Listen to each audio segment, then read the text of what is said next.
You may think that each one of you are separate beings with different needs,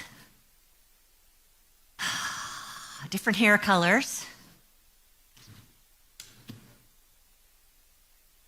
Don't ask me why that came up. It's on my mind this week. But here's what I'm going to wager. I'm going to wager that everyone in this room has come in this room with either a desire on your heart or a worry. Or maybe it's a desire that you're worried about that you may not get. So imagine that there's actually a way to take care of that. So what's your plan? What's your plan to get your desire? What's your plan? What's your method to address this worry? Have you got it written down anywhere? Okay. Faith is good, Danny. Faith is important. And we're going to talk about that. And we're going to talk about a plan, a method. It's the wonderful universal principle that unity teaches primarily. A principle that's built into the universe to provide a method, a plan to either get whatever it is that your heart is yearning for or to transform whatever it is that you're worried about. Would you prefer that? Does that sound good?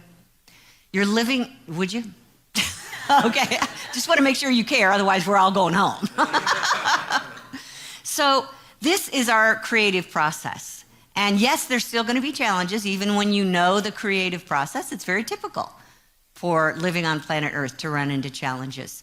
And good news, this creative process is here to address every single one of those. If you remember it, if you plan to use it, if you do use it. So from the book of Job, up here on the screen, it says, you will decide on a matter and it will be established for you. How easy is that? You decide on a matter and it will be established for you. Isn't that interesting? Kind of sounds like someone else is involved, doesn't it? It'll be established for you and light will shine on your ways. Did you know that that was actually happening? Did you know that every time you decide on a matter, it becomes established for you? Now, there's a lot packed into that word decide. And a couple weeks ago when we started talking about our best of intentions, we started first with our expectations. Remember that message? Where sometimes we have expectations that get in the way of our decisions. Or sometimes we just decide that it's not going to work even though we want it. So hang in there with me and we'll kind of go into the details of this today. But the nature of the universe that is holding this principle in place for us is its foundation is energy. Everything is energy. Nothing that we do in this universe happens without involving energy. And this energy is everywhere present, ready to be used, ready to be formed and fashioned. As a matter of fact, even science has come along with us. And they have started recognizing that what we used to call matter, that we could knock on and feel it was solid, they're agreeing is really not. That it's energy. And that deep down in every cell of our body, it's 99.99999% space. That space, in my opinion, is filled with this divine, what we call substance, spiritual energy, that is the very beginning of the process of creating our desires and transforming our challenges. So what I find amazing is that the writers of the scriptures 2,000 plus years ago knew this. I love this scripture from Hebrews chapter 11. The worlds were prepared by the word of God, so that what is seen is made from things that are not visible. Way ahead of quantum physics. Okay, John chapter 1 said that the Word was God. All things came into being through the Word, and without it, not one thing came into being. Think of Word, think of ideas. And to me, that's where it all started. Ideas in the mind of God. held in consciousness. That's where our process begins, with ideas. This is how the creative process works. We're going to turn energy into matter. You, are going to do this. We're talking about, in order to create things, we begin with ideas in our mind and provide our daily bread. And to me, that's one of the reasons why this universe was created this way, is to help support us, to provide for our needs. So there's a process in place where if you really understand the law, you have the ability to create whatever you want for today, for next week, for next year. And it's not just about the comforts of life. To me, this is the more hidden meaning of this universal principle. It's why our souls come here to create in ways that we can't create in the spiritual dimension. I imagine that our loved ones on the other side right now are having a gay old time with all kinds of colors and possibilities and potential and joy, but they can't eat chocolate and peanut butter ice cream. They can't swim in the ocean. They can't grow a field of corn and shuck it and pop it. This is what's so exciting about being here, is that our souls get to experience life and ourselves in ways that we have not yet really understood in the spiritual dimension. So we line up to get into bodies and come down here and create. And this universe that we move into has provided the mechanism for that to happen. Now, how do we put this energy to use? The good news is you already are. Every day since you really started feeling, even as an infant, before you could talk, before you could form sentences, your feelings were busy putting energy to use. Did you know that? As you were angry about something that you couldn't even put words to as a baby, you were sending out energy to the universe, and it was coming back to you with reasons to be angry. It was matching you, and it's still doing it today. What's it matching? It's the activation of the law that says what we hold in consciousness and our thoughts and our feelings and our beliefs create in like kind in our lives. There's the universal principle that we talk about, and it's our third principle in unity, that to me is the primary activity of our lives. So when the proverb said, chapter 23, as a man thinks in his heart, so is he. That's true for women too.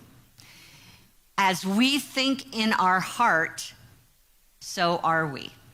Usually when we're thinking in our heart, we're talking about having a great day, having a bad day, feeling unworthy, feeling like a champion, whatever it is, you're creating that experience for yourself in your life. Have you had one of those days where you could really feel it? You knew who you were?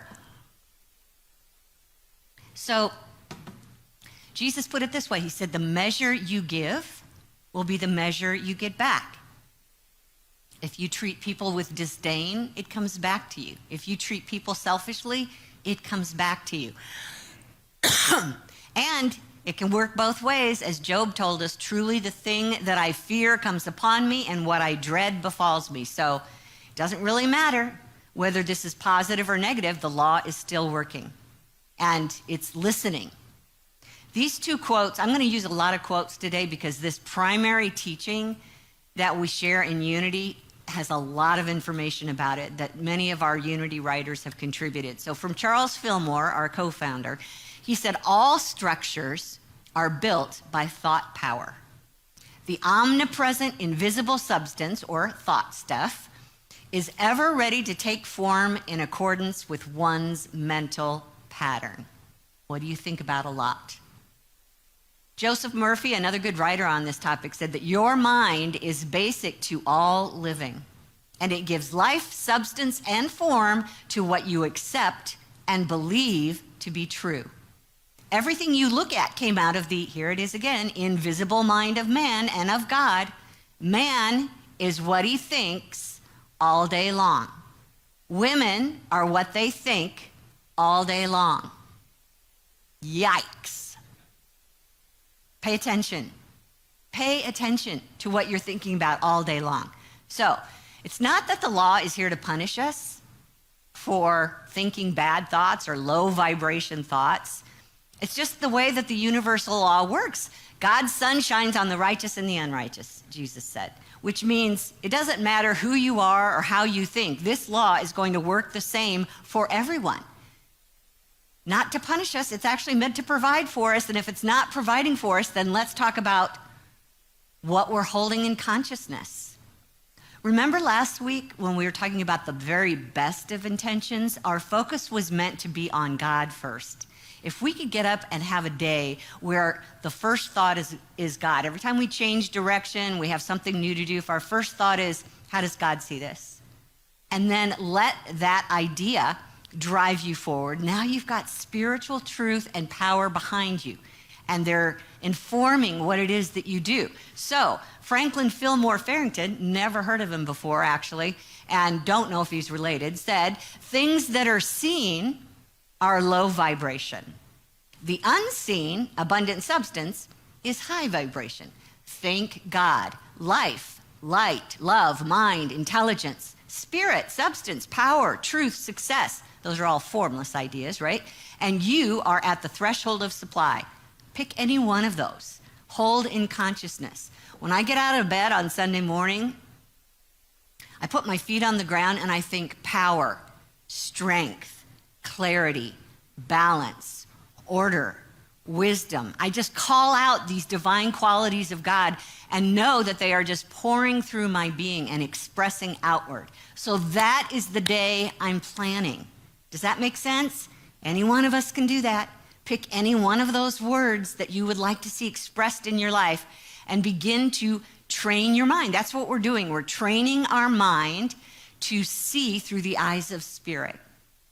That's how you use the law to advantage. That's what this universal law was intended to do.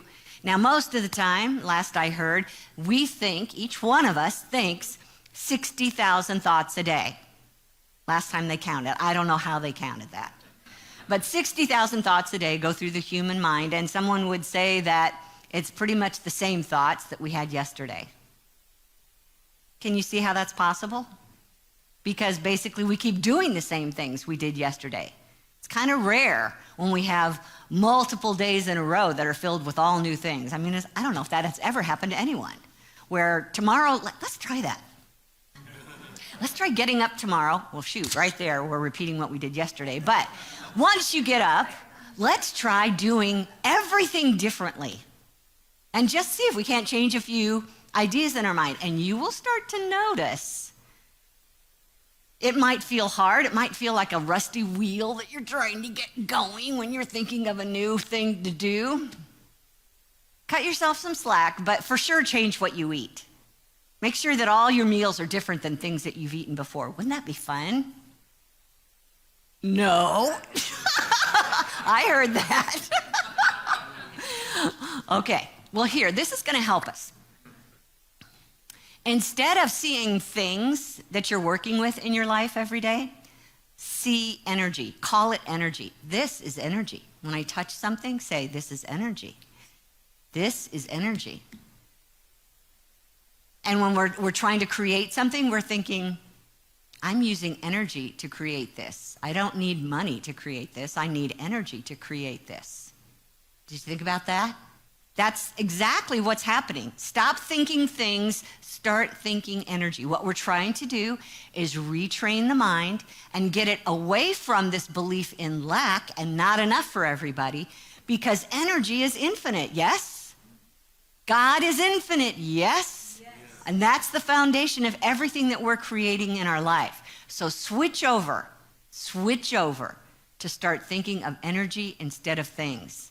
And that's going to start creating a new frequency in you that says, always enough, always enough. First of all, Charles Fillmore says what we're doing here is strengthening our faith. Danny talked about faith this morning. Here's what faith is in his mind.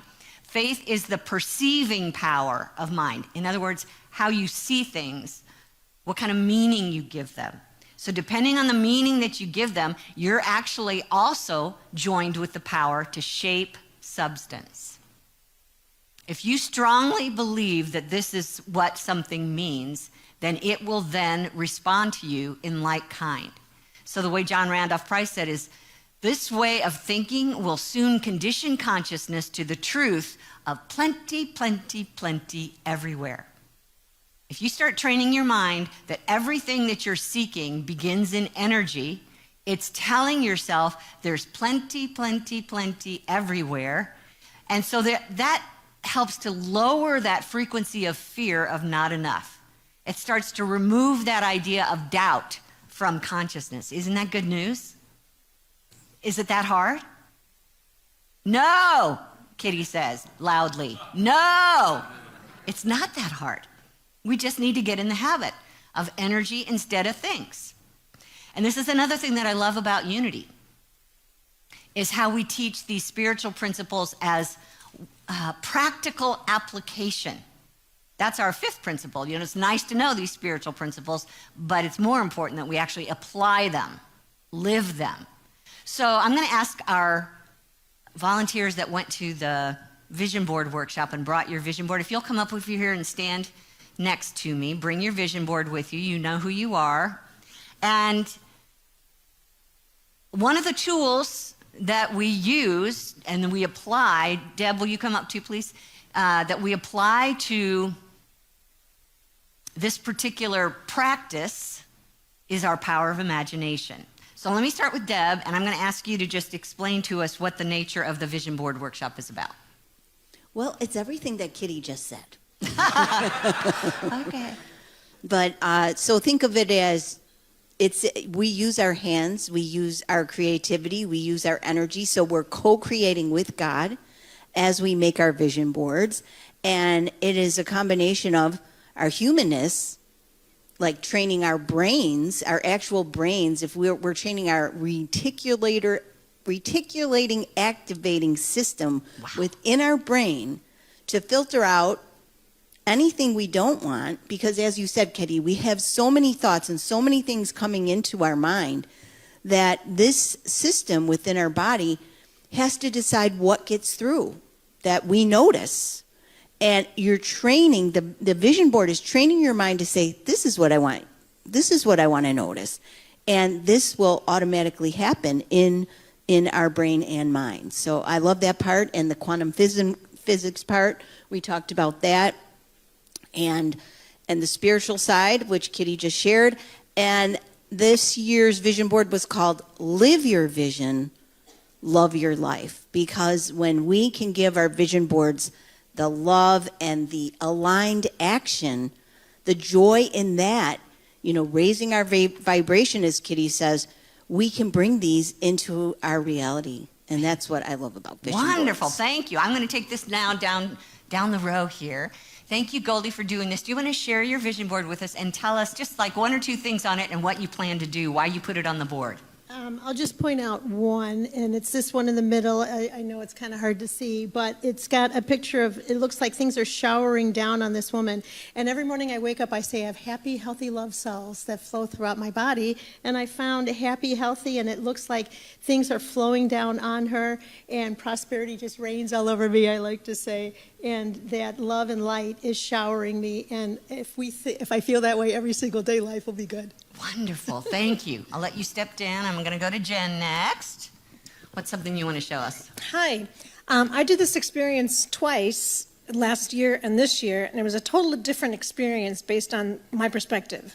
Last year I was coming as a desperate soul, wanting to be changed, wanting to change my whole life and not knowing how to do it. And I was lovingly talked through by so many people. And it was really about the center being the eye. There's an eye in both of my pictures. But this one is full of more possibility and creativity, and I was in a totally different place. And it wasn't that this did it. It's like prayer, you don't do it to change God, you do it to change you. And this is something that I've always loved doing, but I neglected to do whenever I was sad because I didn't want to put down what wasn't really in my mind. But there was no desire to do that anymore. And some of the best things is that the center is from fear to freedom. Last year was about the basics of just learning how to be a person again after denying that. And then this one was really stepping into that. And so now I've got all kinds of creative ideas. I've got music here in a corner, which I didn't have last year. Let the sunshine in, enjoy. And then the thing under From Fear to Freedom is I discovered that peace and clarity come not from attempting to control life, but from surrendering to the divine within. And I'm not controlling life anymore because I know there's somebody to do it for me. Beautiful. Thank you, Jen. Thank you. Love that. Judd, come on over.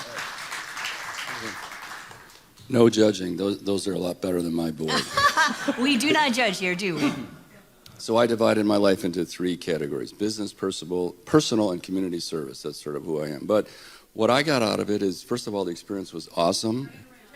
Oh, okay. We'll pick one so you know what you're going to talk about. Okay, so I'm going to pick travel. So I've traveled a lot, 50 countries, and I'm like, I'm getting old, I don't want to travel anymore. But when I really thought about it, this experience made me think about it, thank you, Deb, that I really do want to travel. There's more places I want to go, and I have someone to go with now, so that's cool. So I put pictures of Africa, safari, which I've always wanted to do, and a boat trip along the Danube or whatever. So it was just a really great experience. Wonderful. Thank you, Judd, for doing that. Thanks for sharing, everybody. So, you know what? We call that a vision board, not only because it's casting a vision into the future, but it's also about pictures. Did you notice that? Pictures and words.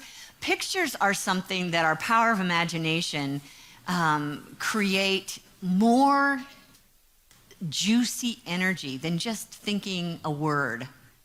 Do you understand that? That when you see the picture of the beach with the sun shining and the waves, and you can just imagine, you can just feel the warmth and the grain of sand under your feet, yes?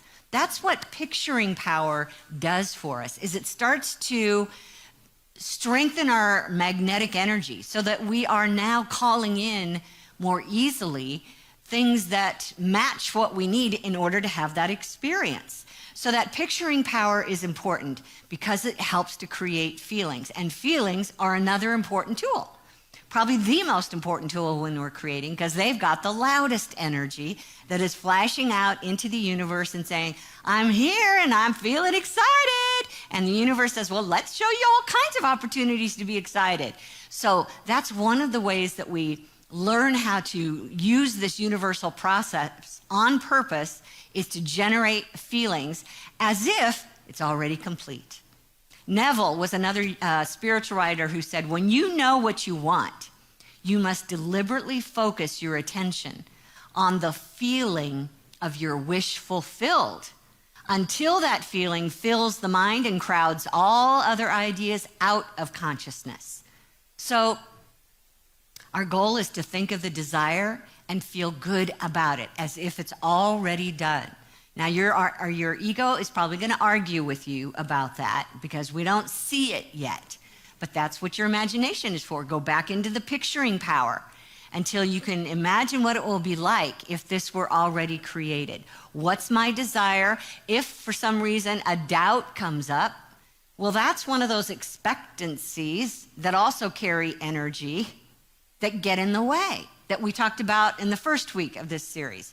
If it's a contrary expectation to what you desire, it's in the way. So we've got to find a different feeling that says, this is complete and I'm really glad I did it because this is different for me now. And now I can do this and I can experience this, and here's the reason that I'm doing that. Stuck in doubt? Ask yourself why.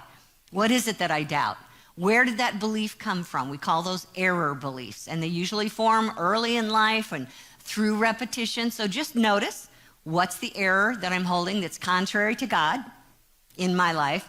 And ask yourself, is that really based on truth? No, well, let's go back to truth again. As Esther would say, no amount of action in the world makes up or makes a difference for a feeling that's contrary, if that makes sense. So, just notice, am I struggling to make this happen? Then it's probably not in alignment with your higher self, with the divine mind. And find a way to feel good about it as if it's already complete. And how many times do we gather with friends and family, maybe even walk here in the door on Sundays, and we find ourselves sharing complaints about what happened to us this past week? Maybe we're hoping to get some comfort or some sympathy from others. We didn't have anybody else to tell, so it seems like the appropriate place to let it out. Maybe we're seeking help, but we're not really hopeful that we're going to get it. We just need to say these words out loud. Well, here's another tool to use these universal principles. What's coming out of your mouth? What are the words that you are saying? What are you talking about that's creating feelings and engendering pictures in your mind? You have an option to choose something else to talk about. And I get it. I get it that we don't want to store the fear or the depression in us by pretending like it's not there and not talking about it. Find one person that you trust, that you know loves you unconditionally, that you can get it out and look at it, but don't stay stuck there. Don't keep telling the story over and over and over again. Get it out and then realize, okay, somewhere in here is a belief that is not serving me. It's not about God, so let me see if I can switch this. And maybe your friend can even help you get there. Choose words that have meanings that are in a high level frequency. In other words, they make you feel good when you say them. They give you hope, or they at least give you relief. Can you just get to relief with your words? Most people feel that that's not too far to stretch. But Jesus told us that by your words you'll be justified. By your words you'll be condemned. It just depends on what it is that we are talking about. So identify the error and then renew the mind with new words. Charles Fillmore said that the word is a generative center with all the possibilities of God at its call. Just imagine yourself calling out to the universe and saying, I know peace is out there, and I'm choosing it for myself. I know wisdom is out there in the divine mind. I'm choosing it for myself. Don't try and figure out the details about how that's going to happen.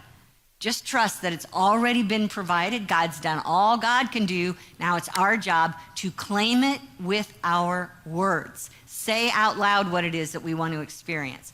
Words help us, again, create pictures in our mind and feelings in our body. So, I'm really looking forward to, that's a positive energy, right? I'm really looking forward to a cup of hot chocolate when I get inside.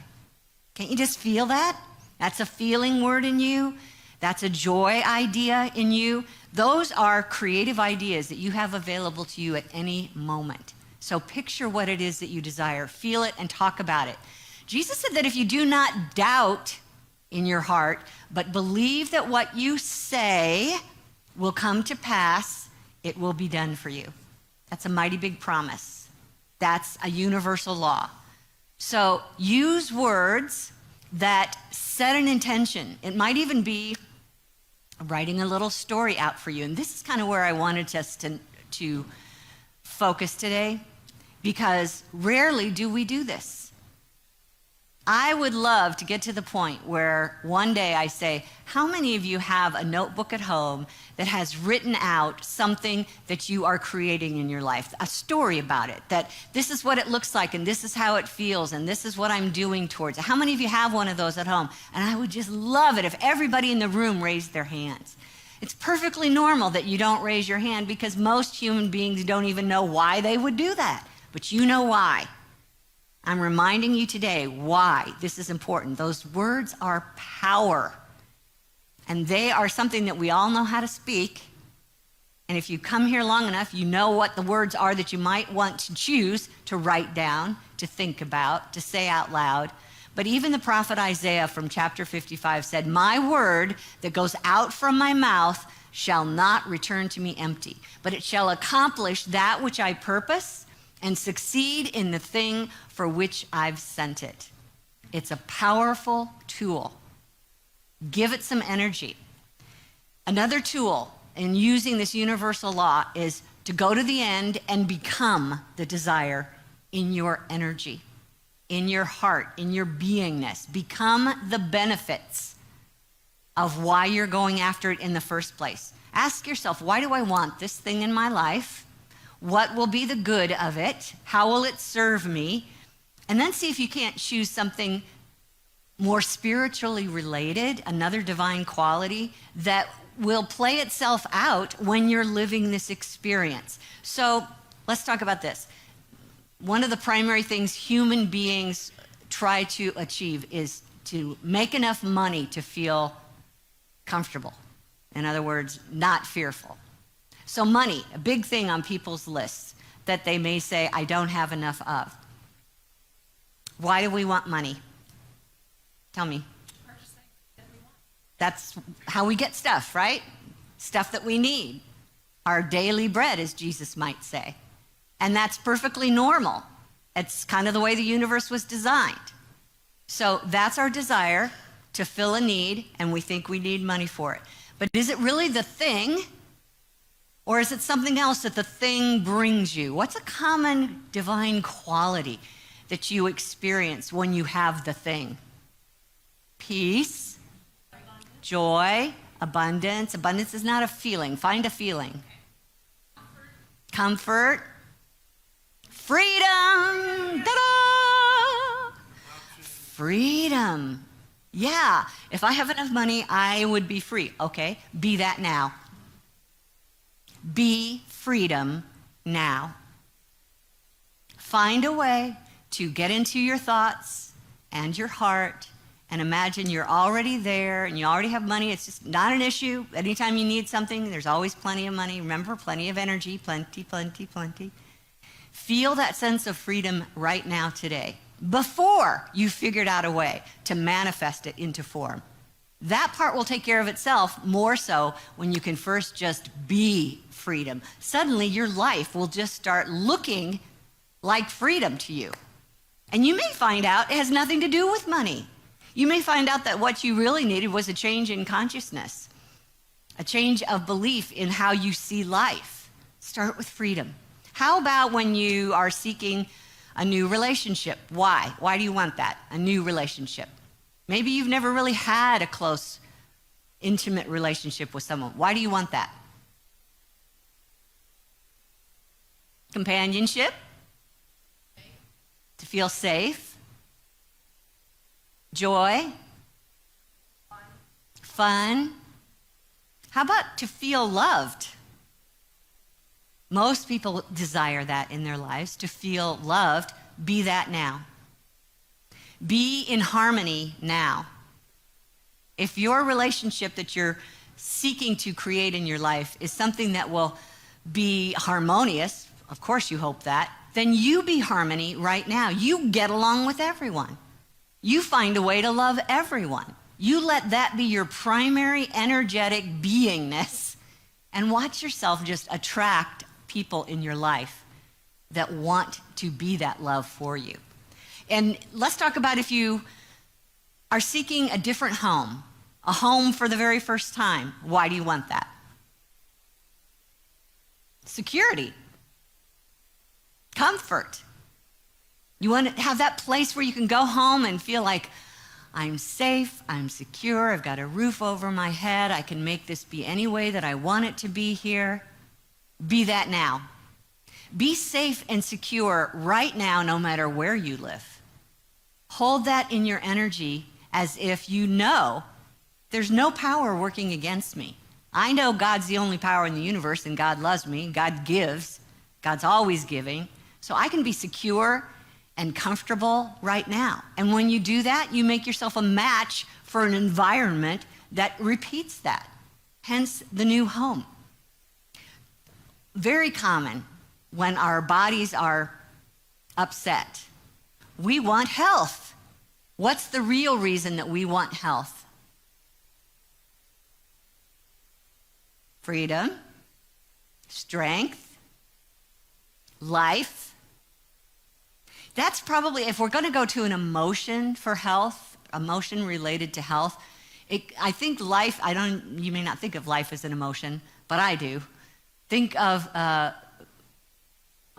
alive. Would you say alive? Vitality. Yeah. Yeah. I'm going to set energetic aside because you might be able to talk yourself into saying, I can't be that now. Okay, you can't be that. But what you can hold in consciousness is an idea of vitality. What does vitality feel like? Let that little movie run in your mind of you being vital, you being brightly alive. Be that now in consciousness, even if your body can't yet do that. Because guess what? Your body is always listening. Your cells are always matching your consciousness, your feelings, the energy that you're sending out.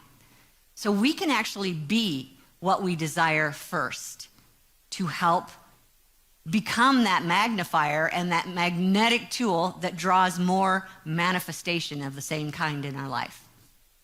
And ultimately, our last tool today is about doing something. Remember, it's okay to know the principles. It's good to know the principles, but we also have to put them to use in our life. Do something.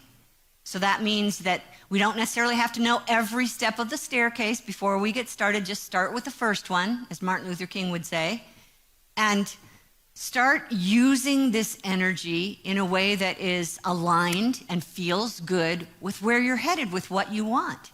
It might be that you're about circulating good out in the world and find it circulating good back to you. It might be about giving yourself away in some way. Instead of holding yourself within until I get this thing, what if you just started giving yourself away as if you already had this thing, and that your energy, your love, your vitality, your willingness is actually uplifting others who turn around and want to give back to you?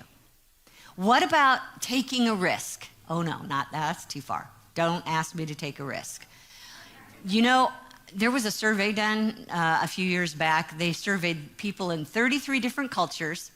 They identified who the happy ones were, and they discovered that all the happy people also said they're happy because they take risks. Now, why do you think that is? Why would it make you happy to take a risk?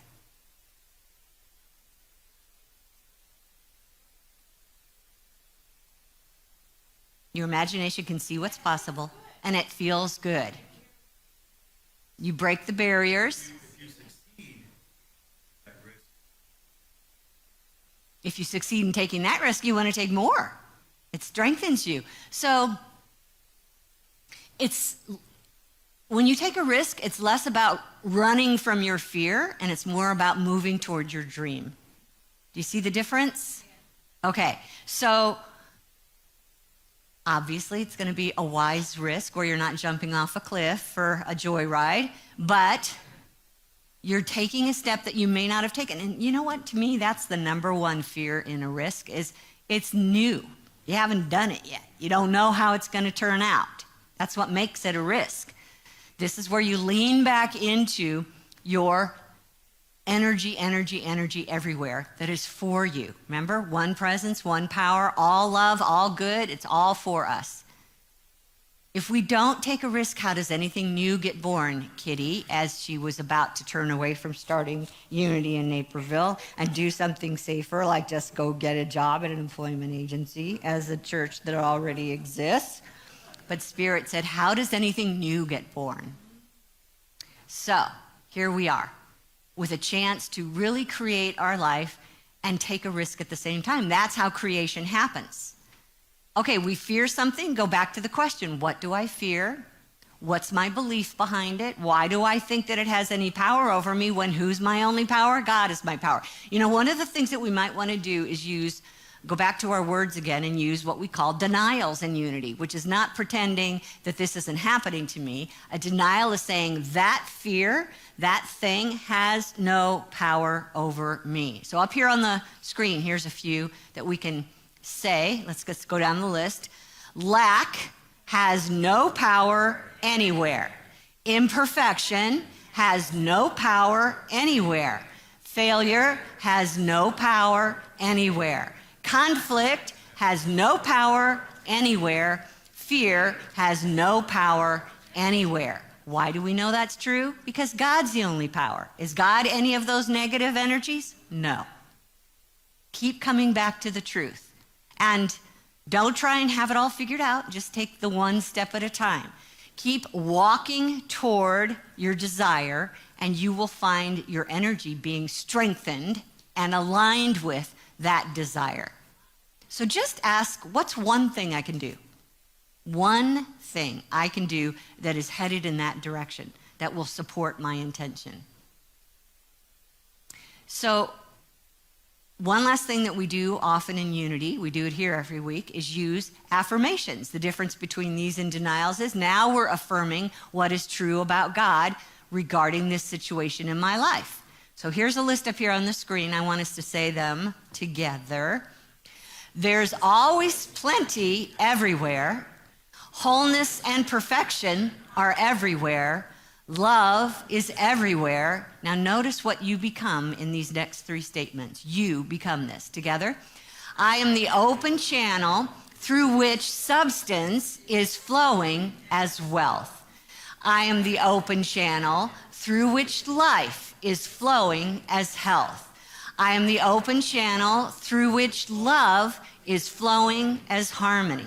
Now, every single one of those statements you just made are based on spiritual truth. The ego cannot deny them. So you've just used words. They create a sense of feeling in you based on the words you're saying. They can create pictures in your mind based on the words you're saying. So here we are, we're using our imagination, we're using our feelings, we're using our words. Become one of those benefits. Become the idea of wealth. What is wealth? Is it a bunch of money stacked up in an account somewhere? Or is wealth just the freedom to do what you want when you want to do it? Become these things first and take some action. Do something, okay? Let's take some time in the quiet and see if we can't center in on that amazing power that's waiting for us in our minds. Just get comfy in your chair. Feel your feet flat on the floor. Open your hands.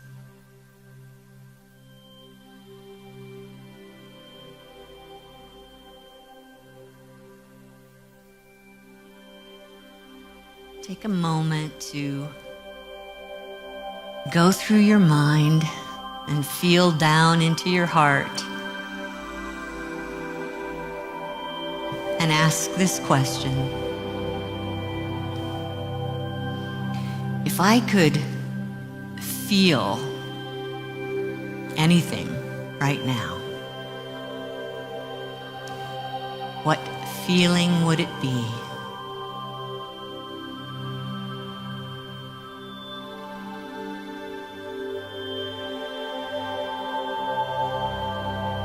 What do I want to feel right now?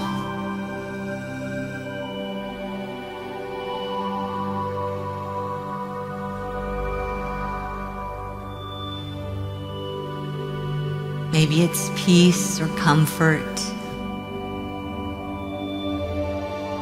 Maybe it's vibrantly alive.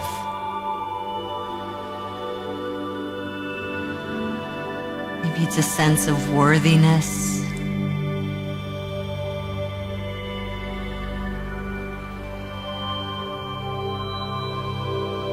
Take a moment to just imagine in that beautiful chemistry lab of your mind. What would my life look like if I felt this way all day long?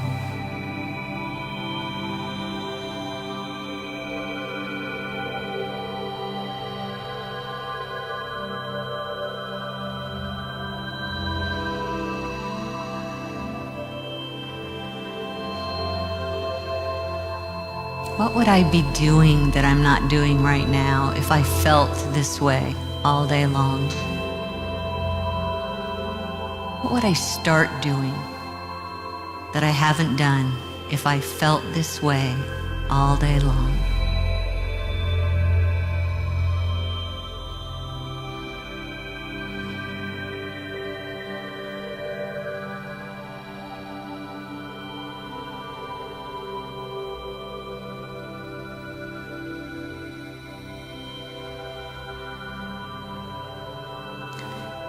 Who would I want in my life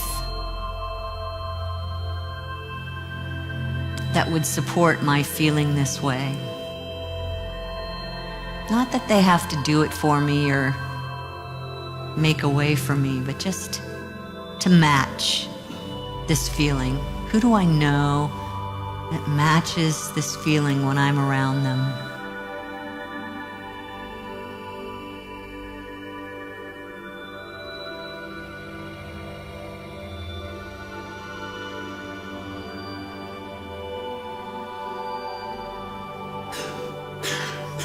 What would I be talking about, maybe differently than before? If I felt this feeling all day long, how would my conversation change? What words would I be using?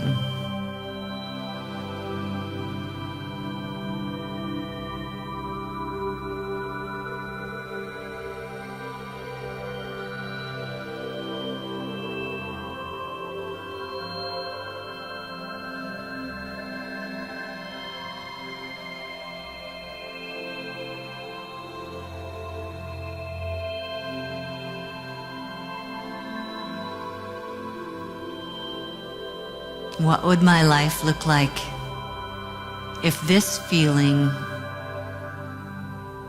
showed up regularly throughout my life, not just for a day, but if I made this part of my beingness on a regular basis? How would my life change?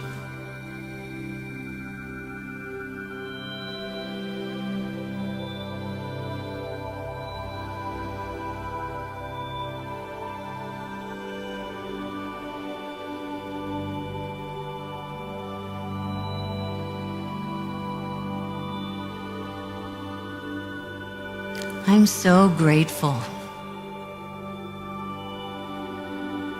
that the power of creativity rests in my heart. I'm so grateful that I can call on this power anytime that I want to change something in my life.